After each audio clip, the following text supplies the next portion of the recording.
Koolipäev algab 8:30. Ühe tunni pikkus on 75 minutit. See tähendab, et koolipäeva lõpp on 3:30 ajal. Esmaspäevast neljapäevani toimuvad põhiained. Reedel toimuvad erinevad valikained ja on aega projektide jaoks, näiteks õpilasfirma. Tabasalu gümnaasiumis klass ega klassijuhatajaid ei ole, vaid on lennupõhised mentorgrupid.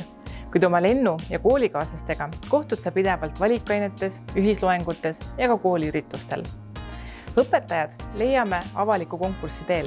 See tähendab seda, et kõik saavad kandideerida ning meie valime välja professionaalsed, motiveeritud ja toetavad õpetajad, kes koos meiega hakkavad ellu viima uuenduslikku õppekava.